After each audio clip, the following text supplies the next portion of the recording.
Hello దోస్తులారా, ఎలా ఉన్నారు? మీరు బాగున్నారని అనుకుంటున్నాను. కాకపోతే నేను బాగలేదు. నాకు కొంచెం హెల్త్ అప్సెట్ అయింది. ఈరోజు కూడా కొంచెం అలాగే డల్గానే ఉంది. కానీ మన ఎపిసోడ్ లేట్ అయిపోద్ది కదని మళ్ళీ ఇచ్చేస్తున్నాను. Okay, let's start. నాతో రావా చెల్లియా ఎపిసోడ్ 16. మమ్మీ అని చిన్న పిల్లాడిలా ఏడవడం మొదలెట్టాడు విరాజ్. పావుగంట తనవి తీరా వాళ్ళని ఏడవనిచ్చి, బాబు విరాజ్, మీ మమ్మీని తీసుకొని లోపలికి రా, వీధిలో అందరూ విచిత్రంగా చూస్తున్నారన్నారు మహేశ్వరి గారు అన్నయ్య ప్రకాశం. ఆయన వైపు ఒకసారి చూసి తల్లితో పాటుగా లోపలికి వెళ్ళిన విరాజ్కి అప్పుడే ఫ్రెష్ అయ్యి వచ్చిన నిరాజ్ కనిపించాడు. విరాజ్లానే 6 అడుగుల ఎత్తు, చురుకైన చూపు, బలమైన దేహం, తీరైన మీసకట్టుతో చూడగానే విరాజ్ తమ్ముడు అని కనిపెట్టేసేలా ఉన్నాడు నిరాజ్. విరాజ్ని అక్కడ ఊహించిన నిరాజ్ కొంచెం షాక్ అయ్యి ఏ మాట్లాడాలో తెలియక అలానే చూశాడు అన్నవైపు.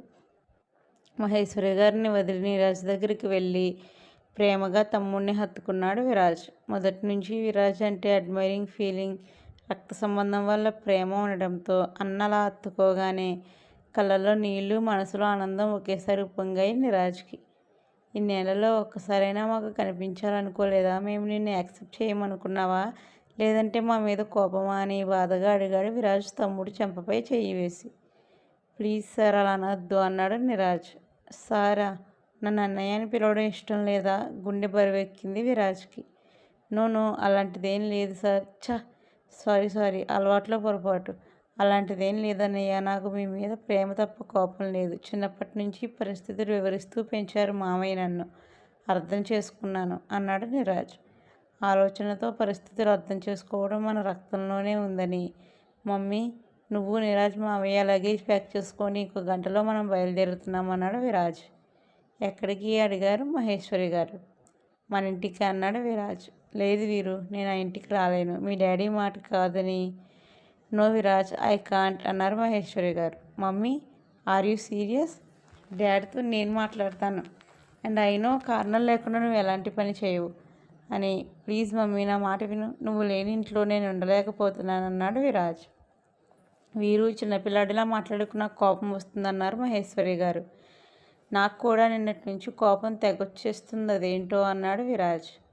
వీళ్ళిద్దరూ ఇప్పట్లో అవ్వగొట్టేలా లేరని. మావయ్య రండి, మనం లంచ్ చేద్దాం అన్నాడు నిరాజ్. నిరాజ్, అక్కడ ఏం జరుగుతుందో అని నేను టెన్షన్తో చేస్తుంటే నువ్వేంట్రా లంచ్ తిందాం అంటున్నారు ప్రకాశం గారు. అబ్బా మామ, వాళ్ళిద్దరూ ఒకలాంటి వాళ్ళే, ఎవరి మాట వినరు. వాళ్ళ సమస్య వాళ్ళే పరిష్కరించుకుంటారు. నువ్వురా, చేపల పులుసు చల్లారిపోతుంది అన్నాడు నిరాజ్. ఏరా, సముద్రం చేపలేనా అన్నారు ప్రకాశం. అవే మన ఫేవరెట్ రా, కుమ్మేద్దాం అని ఇద్దరికి వడ్డించి తింటూ విరాజ్ మహేశ్వరి గారుల వాదన చూడడం మొదలెట్టాడు నిరాజ్. నిన్న ఏం చేస్తావు అన్నారు మహేశ్వరి గారు. సాగరికని కొట్టి తీసుకురావడం నుంచి తనకి నిజం చెప్పడం, విటల్ని జైలుకి పంపడం, సాగరిక వాళ్ళని క్షమించడం అంతా వివరంగా చెప్పాడు విరాజ్. మై గాడ్, అంటే మీరా నువ్వు చెప్పిందంతా వినేసిందా? తనకి నిజం తెలిసేలా ఎలా చేసావు వీరు? డోర్ క్లోజ్ చేసుకోవడం తెలియదా అని విరాజ్ రిప మీద ఒక్కటి ఇచ్చారు మహేశ్వరి గారు. అప్పటి వరకు వాళ్ళ మాటలు సరదాగా వింటున్న నిరాజ్ తన అక్క మీద జరిగిన దారుణం విని అపరకాల రుద్రుడిలా ఊగిపోతూ, అలాంటి వాడిని ఎలా వదిలేసావు అన్నయ్య? పద, ఇప్పుడే వాడిని చంపేద్దామన్నాడు నిరాజ్. నువ్వు సైలెంట్గా ఉంటావా? చంపడం సమస్యకి పరిష్కారం కాదు. వెళ్ళి అన్నం తిను అన్నారు మహేశ్వరి గారు. అప్పటిదాకా కోపంతో ఊగిపోయిన నిరాజ్ మహేశ్వరి చెప్పింది విని ఓకే మమ్మీ అని సైలెంట్గా వెళ్ళిపోయాడు. ఒక్క డైలాగ్తో శివగామి లెవెల్లో చిన్న కొడుకుని కంట్రోల్ చేసిన మహేశ్వరి గారిని ఆశ్చర్యంగా చూసి, మమ్మీ, వాడేంటి నిప్పు మీద నీరు పడ్డట్టు అలా కూలైపోయాడు అని అడిగాడు విరాజ్. వాడికి నీలానే నేనంటే భయం అన్నారు మహేశ్వరి గారు. నువ్వంటే నాకు భయం లేదు అన్నాడు విరాజ్ మూతి ముడిచి. ఏది, అదే మాట నా వైపు చూసి చెప్పు అన్నారు మహేశ్వరి గారు. ఆవిడ వైపు చూసి భయం లేదని అబద్ధం చెప్పలేక, సరే నువ్వంటే నాకు భయమే అని. రా మమ్మీ, ఇంటికి వెళ్దాం. నువ్వు లేకపోతే కిరణ్ మీరా అని మనకెవరికీ తెలియకుండా రిజిస్టర్ మ్యారేజ్ అన్నాడు విరాజ్. కిరణ్ అలా అన్నాడా అన్నారు మహేశ్వరి గారు. మీకు ఏమైనా ఉంటే మీరు చూసుకోండి. అల్లుడిగా ఇది నా ఆర్డర్ అని డాడీ మీద వాయిస్ రైజ్ చేశాడు అన్నాడు విరాజ్. అవునా అన్నారు మహేశ్వరి గారు. అందుకే నువ్వు రావాలి అన్నాడు విరాజ్. అయినా సరే నేను రాను వీరు అన్నారు మహేశ్వరి గారు. పక్కనే ఉన్న గోడకు ఉన్న అద్దాన్ని చేతితో పగలగొట్టాడు విరాజ్ కోపాన్ని కంట్రోల్ చేసుకోలేక. అన్నయ్య అని విరాజ్ చేతిని పట్టుకొని అతనికి చేతికి గుచ్చుకున్న గాజు ముక్కలు తీయడం మొదలెట్టాడు. వీరు అని మహేశ్వరి గారు ఏడుస్తూ ఫస్ట్ ఎయిడ్ బాక్స్ తెచ్చి చేతిని క్లీన్ చేసి కట్టారు. మహేశ్వరి గారి కన్నీళ్లు తుడిచి, ఏం జరిగింది మమ్మీ?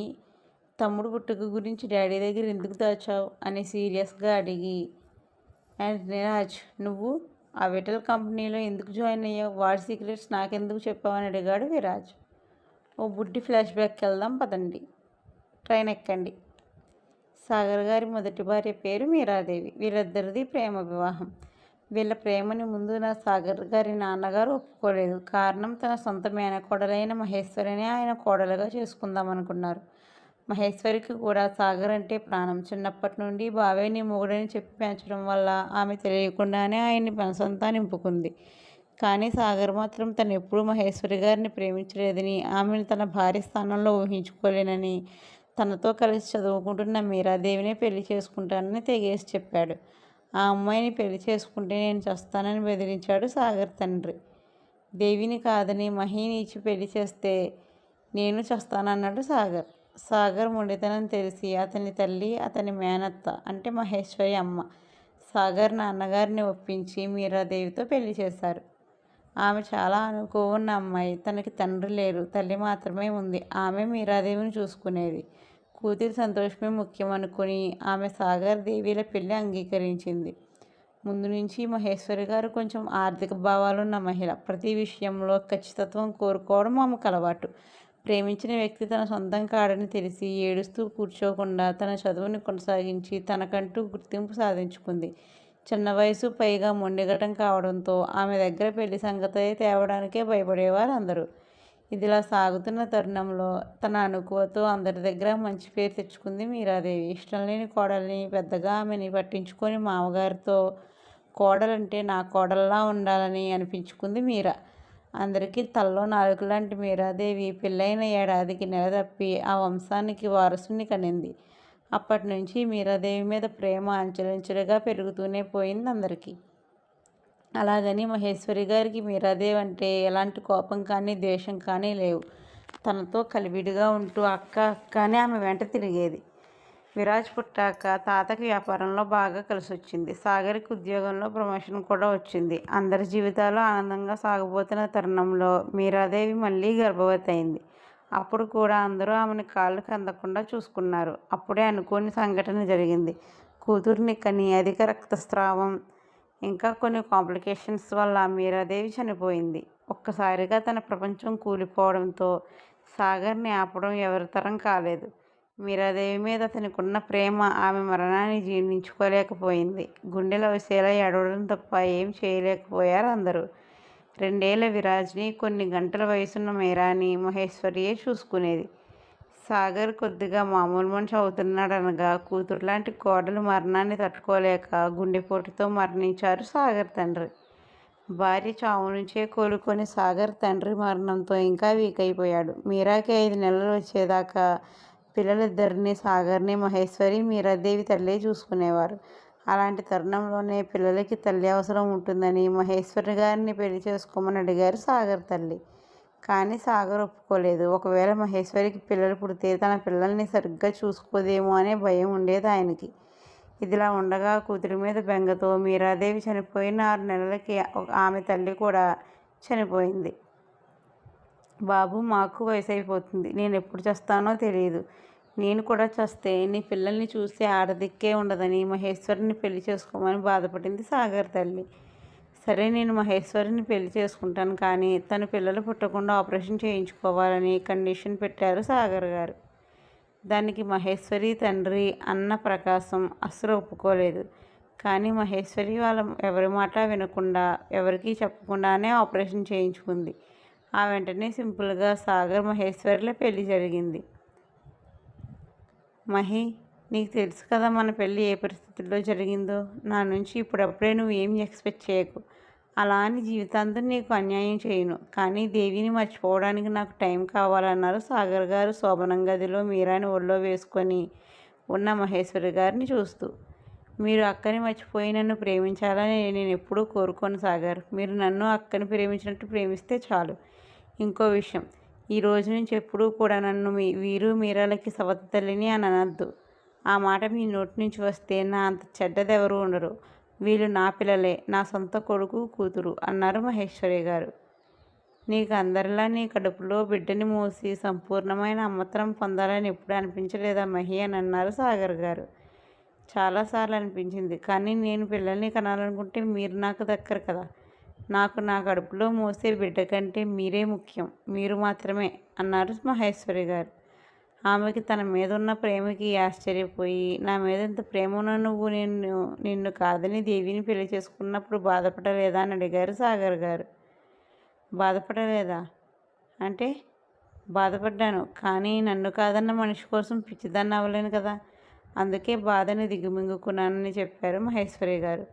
నువ్వు చాలా ప్రాక్టికల్గా మాట్లాడుతున్నావు మహి అన్నారు సాగర్ గారు. నేను ఇలానే మాట్లాడతాను సాగర్. నాకున్నది ఉన్నట్లు మాట్లాడటమే అలవాటు. మనసులో ఒకటి బయటకు ఒకటి మాట్లాడలేను అంది మహేశ్వరి. సరే పడుకుందామా అన్నారు సాగర్ గారు. మీరెళ్ళి కింద పడుకోండి, పాపకి నాకు మాత్రమే బెడ్ సరిపోతుందని మొహమాటం లేకుండా చెప్పింది మహేశ్వరి. ఆవిడ వైపు చూపు చూసి దిండు దుప్పటి తీసుకొని కింద పరుచుకున్నారు సాగర్ గారు. కాసేపటికి మమ్మీ అని ఏడుస్తున్న విరాజ్ ఏడుపు వినిపించి మీరాని జాగ్రత్తగా పడుకోబెట్టి కొడుకు కోసం అత్తగారి గదికి వెళ్ళి వాడిని తెచ్చి పక్కలో వేసుకొని పడుకుంది మహేశ్వరి. చూసినా ఏం మాట్లాడలేదు సాగర్ గారు. కొన్ని రోజులు అలా గడిస్తే తను చిన్న బిజినెస్ మొదలుపెట్టడానికి సిటీకి వెళ్ళాలని చెప్పారు సాగర్. అందరూ మనకెందుకు బాబు పెద్ద పెద్ద వ్యాపారాలు, ఉద్యోగం చేస్తున్నావు కదా, అందులోనే స్థిరపడమని సలహా ఇచ్చారు. ఆయన బిజినెస్ చేయాలని ఆశపడుతున్నారు, చేయనివ్వండి. ఇష్టమైన పని చేస్తే వచ్చే తృప్తి వేరే ఏ పని చేసినా రాదని చెప్పి ఈ ఐడియా ఎవరిదని అడిగింది మహేశ్వరి. నాకు శివాజీ మహిదర్ తండ్రి అతను అనే ఫ్రెండ్ ఉన్నాడు, వాడు నేను కలిసి స్టార్ట్ చేయబోతున్నాం అన్నారు సాగర్ గారు. మరి డబ్బు అంది మహేశ్వరి. లోన్ తీసుకోవాలన్నారు సాగర్ గారు. అవసరం లేదు, నా బంగారం తాకట్టు పెట్టండి. ఒకవేళ ఏదైనా తేడా వస్తే పోతే బంగారం పోతుంది, మీకు ఏ సమస్య ఉండదు. అప్పు చేస్తే వడ్డీలకే సరిపోతుందని చెప్పి తన బంగారం మొత్తం భర్త చేతుల్లో పెట్టారు మహేశ్వరి గారు. ఎప్పటికప్పుడు ఆమె ప్రేమకి ఆశ్చర్యపోవడం సాగర్ వంతు. ఆ రాత్రికి పిల్లల్ని నిద్రపుచ్చుతున్న మహేశ్వరి గారిని మహి బెడ్రూమ్లో 2 మంచాలు వేయించాను కదా, పిల్లలిద్దరినీ ఒక మంచం మీద వేసి నువ్వు నేను ఈ మంచం మీద పడుకుందామన్నారు సాగర్ గారు. పర్లేదు, ఈ మంచం మా ముగ్గురికి సరిపోతుందని ఆయన ఏమన్నారో విని భర్త వైపు చూసింది మహేశ్వరి. ఆయన కళ్ళలో తన మీద ప్రేమ కోరిక కనిపిస్తుంటే భర్త గుండెల్లో ఒదిగిపోయింది మహేశ్వరి. మహి, కారణం ఏదైనా నాకు ఎప్పుడూ అబద్ధం చెప్పవు కదూ అని అడిగారు సాగర్ గారు. మీకెందుకు అనుమానం వచ్చింది అని అన్నారు మహేశ్వరి గారు. ఎందుకో అడగాలనిపించింది అన్నారు సాగర్ గారు. లేదు, నా ప్రాణం పోయినా ఏ విషయంలోనూ మీకు అబద్ధం చెప్పను, మాటిస్తున్నానని సాగర్ గారి చేతిలో చెయ్యేశారు మహేశ్వరి గారు. థ్యాంక్ యూ మహి అని ఇంకోసారి ఆమెను అల్లకపోయారు సాగర్ గారు. తర్వాత తన ఫ్యామిలీతో సిటీకి షిఫ్ట్ అయ్యారు సాగర్ గారు. అలా మీరాకి 2 ఏళ్ళు పూర్తయ్యేసరికి సాగర్ గారు శివాజీ గారుల బిజినెస్ అంచెలంచెలుగా పెరుగుతూ పోయింది. అలాంటి తరుణంలో ఒకరోజు మహేశ్వరి గారి ఆరోగ్యం పాడైంది. ఆమెకు వాంతులతో పాటు తలనొప్పి, కళ్ళు తిరగడం ఉండేవి. కానీ ఆమెను చూసుకోవడానికి ఎవరూ లేరు. అంతకు వారం ముందే సాగర్ గారు బిజినెస్ పని మీద ముంబై వెళ్ళారు. దాంతో మహేశ్వరి అన్న తనని తమ ఊరు తీసుకెళ్లారు. తన స్నేహితులైన రమేష్, నాగేష్ గార్ల సహాయంతో. వీళ్ళిద్దరూ మినీ సాగరిక తండ్రులు. మహేశ్వరి గారి తల్లిదండ్రులు రమేష్, నాగేష్ గారు ఇద్దరూ అదే పల్లెటూరులో ఉంటే ప్రకాశం తన ఉద్యోగం కోసం ఆ ఊరికి కొంచెం దూరంలో ఉన్న చిన్న సిటీకి మారారు. అంటే జస్ట్ ఊరు వేరే అంతే, కానీ అక్కడ వాళ్ళు ఇక్కడ వాళ్ళు అంతా ఒకటే. అందరికీ వీళ్ళందరూ తెలుసు. అప్పటికి సౌదామిని, సాగరికలకి 2 ఏళ్ల వయసు. పార్వతి గారికి ఆరోగ్యం బాగోక మహిదర్ కూడా తన మామయ్య దగ్గరే ఉండేవాడు. అక్కడే చదువుకునేవాడు. పిల్లల్ని మానస గారి దగ్గర ఉంచి మహేశ్వరిని తీసుకుని హాస్పిటల్కి వెళ్ళిన ప్రకాశానికి చెల్లెలు తల్లి కాబోతుందని చెప్పారు డాక్టర్. అదేంటి డాక్టర్, నేను 2 ఏళ్ల క్రితమే ట్యూబెక్టమీ చేయించుకున్నాను, మరి ఎలా నేను తల్లినయ్యానని ఆశ్చర్యంగా అడిగింది మహేశ్వరి. ఒక్కోసారి ఆపరేషన్ ఫెయిల్ అవుతుందమ్మా అని చెప్పారు డాక్టర్. అని తన కడుపును ఒకసారి నిమురుకొని అబార్షన్ చేయండి అని అడిగింది మహేశ్వరి. ప్రకాశం ఆశ్చర్యపోయి, మహి ఏం మాట్లాడుతున్నావు? నీ బిడ్డని చంపమంటున్నావా అని అడిగారు కోపంగా. నాకు ఇప్పటికీ 2 పిల్లలు ఉన్నారన్నయ్య, ఇంక పిల్లలు వద్దు, నా భర్తకి ఇచ్చిన మాట తప్పలేనన్నారు మహేశ్వరి గారు. కానీ అది నీ బిడ్డ మహి, నీ సొంత బిడ్డ, వారు నీ సొంత అన్నయ్య అని కోపంగా అరిచి, వీరు మీరా నా పిల్లలే అన్నారు మహేశ్వరి గారు. సరే అయితే, నీ పెళ్లి నుంచి అన్నీ నీకు ఇష్టం వచ్చినట్లే చేస్తున్నావు, కానీ ఒక్కసారికి నా మాట విను. నువ్వు బిడ్డని కని ఆ బిడ్డని మాకు ఇవ్వు, మేము పెంచుకుంటాం. మీ వదినకి పిల్లలు పుట్టారని చెప్పారు కదా అన్నాడు ప్రకాశం. చాలా బలవంతం మీద కడుపు తీపికి లొంగి అన్న చెప్పినట్లు చేయడానికి రెడీ అయ్యి ఈ విషయం చెప్దామని సాగర్ గారికి కాల్ చేశారు మహేశ్వరి గారు. సాగర్ గారు ఫోన్ లిఫ్ట్ చేసి, మహి నేనే నీకు కాల్ చేద్దాం అనుకుంటున్నా. మన బ్రాంచ్ ముంబైలో కూడా స్టార్ట్ చేద్దాం అనుకుంటున్నాను. మనం 1 ఇయర్ ముంబై షిఫ్ట్ అవుతున్నాం అన్నారు. కానీ సాగర్, విషయం ఏంటంటే నేను ప్రెగ్నెంట్ అన్నారు మహేశ్వరి గారు. మహి, ఇది జోక్ చేసే సమయం కాదు. నువ్వు ప్రెగ్నెంట్ అవ్వడం నాకు ఇష్టం లేదని తెలుసు కదా, అయినా నువ్వు ప్రెగ్నెంట్ అవ్వలేవు కదా, ఈ టాపిక్ మళ్ళీ నా దగ్గర తీసుకురాకు, నాకు నచ్చదు అని ఫోన్ పెట్టేశారు సాగర్ గారు. ఏమన్నారు బావగారు అన్నాడు ప్రకాశం. విషయం చెప్పి, నేను తల్లిని కాబోతున్నానని ఆయనకి తెలియకూడదన్నయ్య. తెలిస్తే నేను అబద్ధం చెప్పాననుకుని నన్ను అసహ్యించుకుంటారు. పొద్దున్నంటే ఏదో ఆవేశంలో అబార్షన్ అన్నాను, కానీ ఒకవేళ ఆయన అబార్షన్ చేయించుకోమంటే నేను తట్టుకోలేనన్నయ్య అని కడుపు మీద చేసుకొని బాధపడ్డారు మహేశ్వరి గారు. కానీ మహి, అదేదో వస్తువు కాదురా, సాగర్కి కనిపించకుండా దాచేయడానికి. కడుపు 5 నెలల్లో ఖచ్చితంగా బయటపడుతుంది కదా అన్నారు ప్రకాశం గారు. అందుకని నేను బిడ్డ పుట్టే వరకు ఇక్కడే ఉండిపోతాను. దానికోసం ఏం చేయాలో ఆలోచిద్దామని నాతో పాటు తన ఇంటికి వచ్చేసింది మహేశ్వరి. ఆ సాయంత్రమే ఫోన్ చేసి, మహి, నాకు ఇప్పుడప్పుడే రావడానికి కుదిరెళ్ళలేదు, నువ్వు మీ అన్నయ్యతో వచ్చేయన్నాడు సాగర్. లేదండి, నాకు కొంచెం ఆరోగ్యం బాగాలేదు, కొన్ని రోజులు ఇక్కడే ఉంటానని చెప్పారు మహేశ్వరి గారు. అవునా, సరే మహి, నాకు అసలు టైం లేదు, నేను మళ్ళీ కాల్ చేస్తాను, జాగ్రత్త అని చెప్పి ఫోన్ పెట్టేశారు సాగర్ గారు. అప్పటి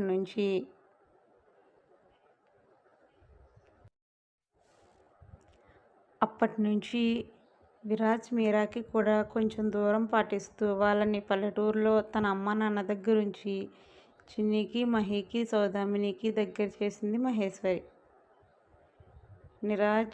విరాజ్ మీరాలని చిన్నికి, మహికి, సౌదామినికి దగ్గర చేసింది మహేశ్వరి. మళ్ళీ వాళ్ళంటే ఎవరు అనుకుంటారు. అలా రోజులు గడుస్తుండగా కనీసం కాల్ చేయడానికి కూడా ఖాళీ లేనంత బిజీ అయిపోయారు సాగర్ గారు. దానివల్ల భార్య పిల్లలు అక్కడ లేకపోవడం మంచిదనుకున్నారు. ఇది ఒక అందుకు మంచిదే అని బిడ్డ పుట్టే వరకు అలానే గడిపేశారు మహేశ్వరి గారు. సరిగ్గా 9వ నెల పూర్తవుతుందనగా నొప్పులు రావడంతో హాస్పిటల్కి తీసుకెళ్లే టైం లేక ఇంట్లోనే మంత్రసానితో డెలివరీ చేయించారు ప్రకాశం గారు. మహేశ్వరి గారు ప్రెగ్నెంట్ అన్న విషయం సాగర్ గారికే కాదు, ఊర్లో వీధిలో కనీసం రమేష్, నాగేష్ గారి కుటుంబానికి కూడా తెలియనిలేదు మహేశ్వరి.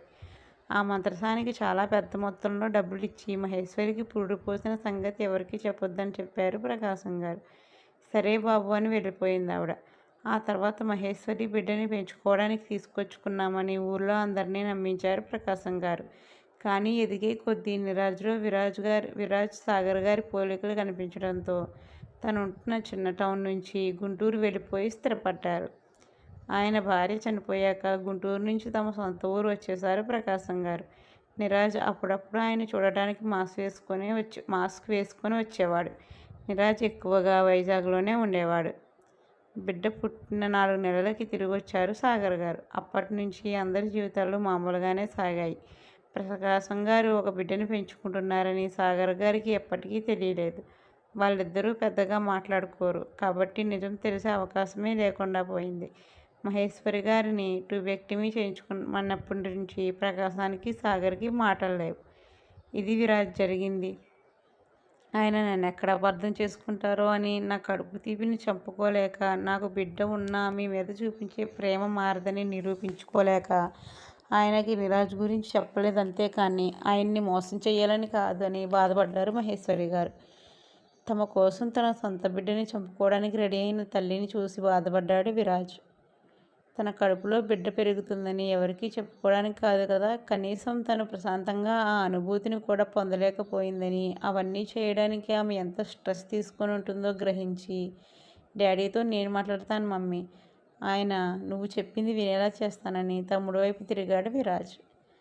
అది విఠల్ కంపెనీలో కొన్ని లీగల్ యాక్టివిటీస్ జరుగుతున్నాయని మాకు ఇన్ఫర్మేషన్ వచ్చింది. అందుకని అతని కంపెనీలో జాయిన్ అయ్యాను. అప్పుడే తెలిసింది వాడు మీ కంపెనీ సీక్రెట్స్ తెలుసుకొని ప్రాజెక్ట్స్ మీకు రాకుండా చేస్తున్నాడని. అందుకే నీకు ఇన్ఫర్మేషన్ ఇచ్చా అన్నాడు నీరాజ్.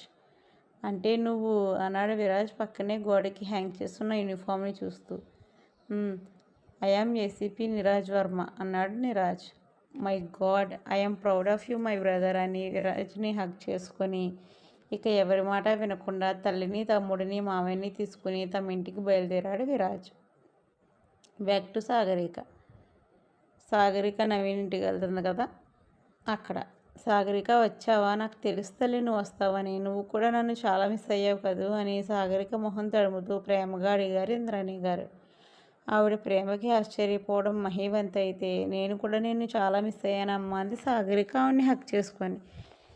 నా బంగారం అని, ఏమండి మీరు పిల్లలతో మాట్లాడండి, ఈలోగా నేను సాగరిక కోసం అని ఒకసారి మహి వైపు చూసి అల్లుడు కోసం ఏమైనా చేసి తీసుకొస్తానని హడావుడి పడిపోయారు ఇంద్రాణి గారు. మేము ఆల్రెడీ బ్రేక్ఫాస్ట్ చేసే వచ్చామమ్మా, ఇప్పుడు మా కోసం నువ్వు ఆ కిచెన్లో ఇబ్బంది పడొద్దని. ఎలా ఉన్నారు నాన్న అని మధుసూదన్ గారిని హక్ చేసుకుంది సాగరిక. సాగరిక తల మీద ముద్దు పెట్టి, ఫైన్ బంగారం, నువ్వెలా ఉన్నావు, ఈజ్ ఎవ్రీథింగ్ ఓకే అని అడిగారు మధుసూదన్ గారు. ఈజ్ ఎవ్రీథింగ్ ఫైన్ నాన్న, ఎవ్రీథింగ్ ఈజ్ ఫైన్ నాన్న అని మహి వైపు చూసి చిన్న స్మైల్ ఇచ్చి, నాన్న తను మహి అంటే నా ఉద్దేశం మహిధర్ చక్రవర్తి, నా బావ అని చెప్పింది సాగరిక. అతను నాకు ముందే తెలుసమ్మా అని మహికి హ్యాండ్ షేక్ ఇచ్చి, కూర్చో బాబు అన్నారు మధుసూదన్ గారు. థ్యాంక్ యూ అంకుల్ అని కూర్చొని, నవీన్ ఎక్కడ అంకుల్ అని అడిగాడు మహి. వాడు ఏదో పనుందని బయటికి వెళ్ళాడు, వచ్చేస్తాడు అన్నారు మధుసూదన్ గారు. మీ అందరికీ చాలా థ్యాంక్స్ అంకుల్. చిన్నీని మీరు ఇన్ని రోజులు సొంత కూతురి కంటే ఎక్కువగా చూసుకున్నారు. తను మీ దగ్గర ఉండడం వల్లే నేను కొంచెం ధైర్యంగా ఉన్నాను అన్నాడు మహి. థ్యాంక్స్ ఏం చెప్పొద్దు మహిధర్, నిజానికి మేమే మీకు థ్యాంక్స్ చెప్పాలి ఇలాంటి అమ్మాయిని మా ఇంటికి పంపించినందుకు. తన వల్ల నేను నా కొడుకు చాలా మారాం. నాకు కూతురు ఉంటే ముందే ఇప్పట్లో ఉండేవాళ్ళమేమో అనుకోని రోజులు లేవు అన్నారు ఆయన. మీకు అమ్మాయి కూడా ఉందా ఆశ్చర్యంగా అడిగాడు మహి ఆ విషయం తనకి తెలియక. అవును బాబు, మాకు కూతురు కూడా ఉంది, అంటే ఉండేది, ఇప్పుడు లేదని బాధపడుతూ ఇంద్రాణి గారు రావడం చూసి, మీ ఆంటీకి కూతురు గుర్తొస్తే బాగా డిస్టర్బ్ అవుతుంది, ఇంక ఆ విషయం వదిలేద్దాం అన్నారు. ఓకే అంకుల్ అని ఇంద్రాణి గారు ఇచ్చిన జ్యూస్ తాగుతూ వాళ్ళతో చాలాసేపు టైం స్పెండ్ చేసి, నవీన్ వచ్చేలా లేడు, ఇంక మేము వెళ్తాం అంకుల్ అన్నాడు మహి. వెళ్ళిపోతారా, ఈరోజు ఇక్కడే ఉండొచ్చుగా అన్నారు ఇంద్రాణి గారు డల్గా. అమ్మ అక్కడ ఇంకా చిన్న ప్రాబ్లం అలానే ఉంది, ఆ ప్రాబ్లం కూడా సాల్వ్ అయిపోతే నేను రోజు వస్తాను. ఇప్పుడు మా అవసరం వీరుకు చాలా ఉంది అంది సాగరిక. వీరు అంటే అన్నారు ఇంద్రాణి గారు. అదే నిన్న నన్ను పెళ్లి నుంచి తీసుకెళ్ళాడు కదా తనే అంది సాగరిక. ఆ అబ్బాయా, అతనికి చాలా కోపం అన్నారు ఇంద్రాణి గారు. అవును కోపం ఎక్కువే, అవును కోపం ఎక్కువే, ప్రేమ కూడా ఎక్కువే. నువ్వు వాడి మీద కోపంగా ఉండకమ్మా, వాడంటే నాకు ప్రాణం. నువ్వు వాడి మీద కోపంగా ఉంటే నా మీద కూడా కోపంగా ఉన్నట్లే అంది సాగరిక. ఆ అబ్బాయి మీద నాకు కోపం లేదులే అని ఒకసారి విఠల్ దగ్గరికి వెళ్ళకపోయావా అన్నారు ఇంద్రాణి గారు. వీలు చూసుకొని ఇంటికే వెళ్ళి కలుస్తామా ఆంటీ, నేనే సాగరికని విఠల్ దగ్గరికి తీసుకెళ్తానన్నాడు మహి. సరే బాబు అని భారంగా ఇద్దరిని సాగనింపారు ఇంద్రాణి గారు. మహి చిన్ని వెళ్ళేసరికి తన ఎగ్జిబిషన్ పూర్తి చేసి నీరాజ్ గురించి వైదేహితో మాట్లాడుతుంది సౌదామిని.